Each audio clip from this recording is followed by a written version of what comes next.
Sou Tomé Costa Monte, estou aqui de novo com vocês e hoje nós vamos trabalhar os impactos da Revolução Industrial no meio ambiente, desde o momento em que ela começou até os nossos dias.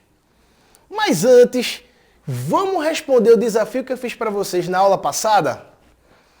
Eu pedi para vocês montarem um quadro com as etapas de produção que existem dentro da nossa história, tá certo? E aqui eu trago para vocês a resposta do nosso desafio. Nós temos três etapas de produção. Três modos de produção. O artesanal, o manufaturado e o maquinofaturado. Em cada uma delas nós temos as respectivas características, certo? Vocês podem acompanhar aí pelo quadro. Como é um desafio rápido, a gente não pode perder muito tempo, eu vou passar para a segunda resposta. Cite duas características, duas consequências da Revolução Industrial. A gente tem o surgimento da burguesia e do proletariado, que são dois grupos sociais, e nós temos também o surgimento de novas tecnologias. Podemos destacar de maneira muito simples esses dois pontos como consequências da Revolução Industrial. Mas hoje, vamos passar para o nosso trabalho do dia e entender quais foram e são os impactos da Revolução Industrial no meio ambiente. Mas eu vou te fazer uma pergunta antes. Você já parou para se perguntar de onde vêm os recursos usados na indústria? A roupa que você está usando, o carro que você está dirigindo, a comida que você está comendo, você sabe de onde é que a indústria pega esses recursos para serem trabalhados? Esses recursos vêm do meio ambiente, pessoal. E te faço outra pergunta. Já parou para se perguntar quais são os impactos da ação da indústria na natureza, no meio ambiente? É isso que a gente vai ver hoje. Mas antes, vamos dar uma relembrada no que a gente viu na última aula. Aprendemos na última aula que a Revolução Industrial foi um processo que trouxe mudanças sociais, políticas e econômicas e colocou o capitalismo, que hoje é o nosso sistema econômico, como o sistema que passou a vigorar daquele momento até os dias de hoje. Vimos também que a Revolução Industrial teve início na Inglaterra na metade do século XVIII.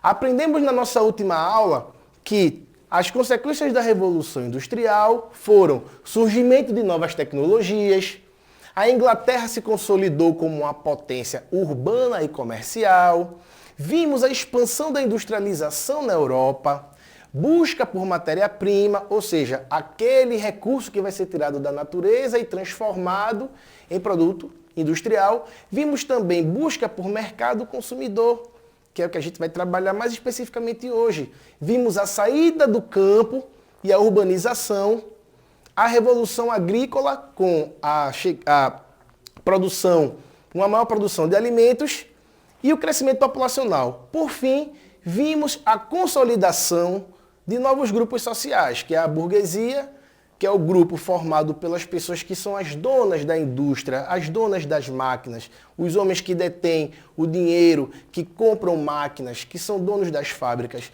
e o grupo que oferece a sua mão de obra como força de trabalho, que é o proletariado. O nome proletariado, se vocês olharem direitinho, começa com o termo prole. Prole é o termo que na nossa língua designa um conjunto de filhos. Pessoas que têm muitos filhos, elas têm uma prole.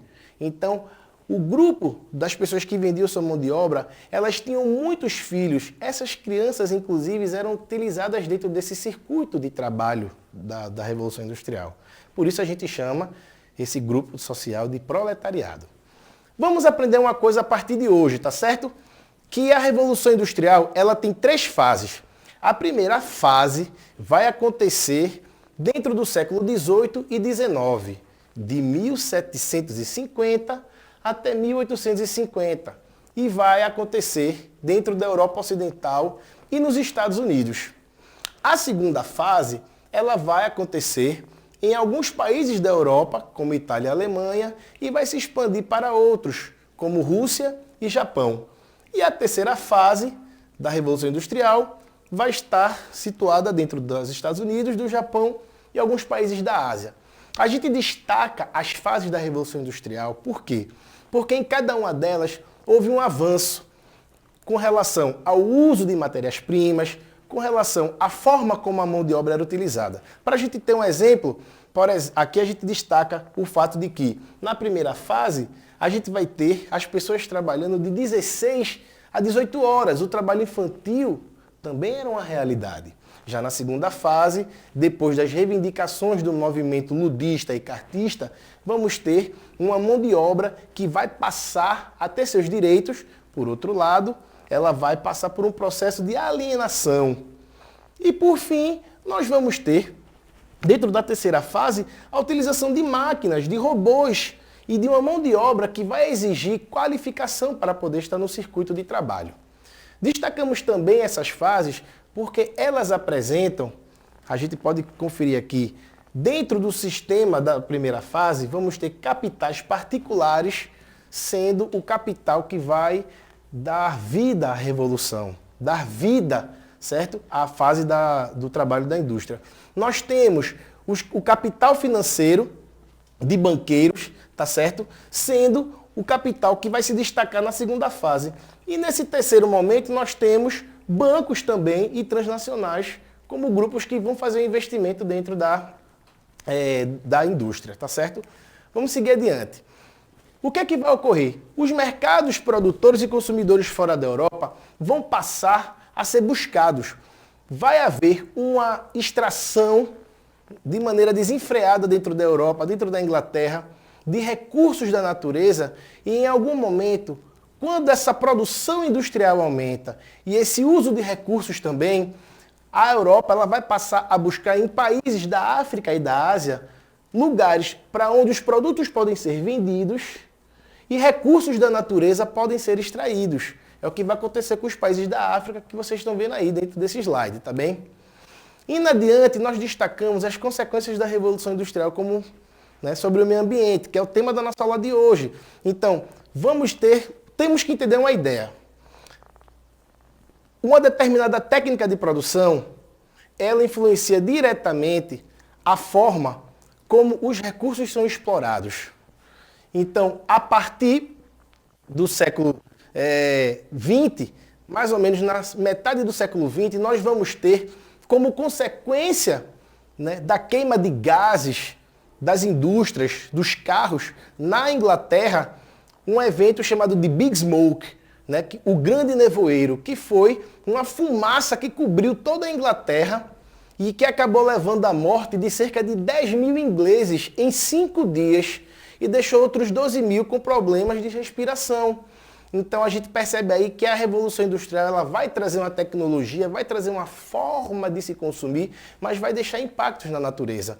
Então já no século XX, a partir do final da década de 60, vai se criar um clube chamado Clube de Roma, que era uma articulação de grandes personalidades da época, de pessoas que eram envolvidas com trabalho científico, pensadores, políticos, que vão acabar trabalhando para construir discussões sobre política, economia e principalmente questões relacionadas ao meio ambiente e o desenvolvimento sustentável. Do Clube de Roma vai surgir um relatório, depois de várias discussões e estudos feitos, em parceria inclusive com institutos como o Instituto de Tecnologia, o MIT de Massachusetts, o Instituto de Tecnologia de Massachusetts. Eles vão criar um relatório que vai fundamentar o relatório do Clube de Roma, apontando os problemas que a Revolução Industrial, que a indústria tinha sobre o meio ambiente. Daí a gente vai ter a ONU organizando a primeira Conferência do Clima, que vai acontecer em Estocolmo, na Suécia, em 1972.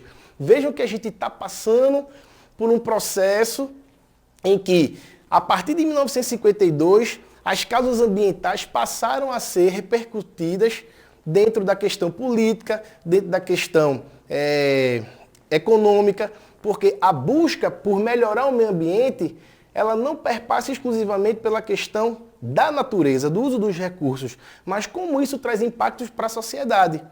Vamos ter o exemplo também das chuvas ácidas, que vão se tornar um problema na década de 90 em países como Estados Unidos, países como China, Índia, Taiwan, Japão. O caso do efeito estufa. Efeito estufa é um problema que já acontece dentro da natureza, já é um evento da natureza, mas que ele acabou tomando uma proporção maior por conta dos gases que eram emitidos pela queima de como é que eu posso dizer? Pela queima das indústrias, tá certo? Das fábricas. Então, todo esse dano ao meio ambiente gerava esses efeitos e aí a gente passa a entender, a indústria passou a entender o meio ambiente, né, nas palavras de um filósofo da Universidade Federal que a gente tem aqui, que é o Sandro Sayão, como o almoxarifado de recursos. A natureza era vista como um lugar onde ela poderia extrair seus recursos, trabalhar. Estamos melhorando a vida do povo, mas estamos detonando o meio ambiente. E não é bem assim. É a partir desse momento que vai começar a se buscar o conceito de sustentabilidade. Sustentabilidade é, de uma maneira muito simples, a utilização de recursos naquele determinado momento, sem prejudicar a forma como as gerações futuras vão utilizar a natureza. Então, a partir desse momento, vão começar a surgir novas tecnologias, novas formas de se explorar a energia de maneira limpa, sem deteriorar, sem detonar o meio ambiente. Então aí a gente vai passar a ter a substituição de recursos como madeira, carvão e petróleo por outros tipos de energia, como a água, o sol, a luz solar. Então isso vai trazer à tona um conceito que é o conceito da indústria limpa. A indústria limpa é aquela que não causa poluição pela emissão de substâncias. Por outro lado, existem indústrias que não estão bem intencionadas e utilizam uma técnica chamada de greenwashing. O que é o greenwashing? Seria a lavagem verde. É você ter uma empresa que utiliza de forma errada a ideia de que está trabalhando para o meio ambiente, quando na verdade aquilo é uma propaganda enganosa. É como você vê um posto de gasolina que vende um produto que a queima detona o meio ambiente, que é o petróleo, né, em formato de gasolina, utilizar um logotipo de água, um logotipo de girassol para dizer que ele não gera dano para o meio ambiente. Tá certo? Então, gente, para finalizar, com base no que a gente viu hoje, eu quero deixar um desafio para vocês. Vamos tentar construir um quadro explicando as fases da Revolução Industrial. Uma dica, foram 3, tá certo? E o outro desafio é vocês citarem 2 consequências da Revolução Industrial sobre o meio ambiente. Vocês são capazes? Eu tenho certeza que sim. Então até a próxima. Bons estudos e até lá, pessoal!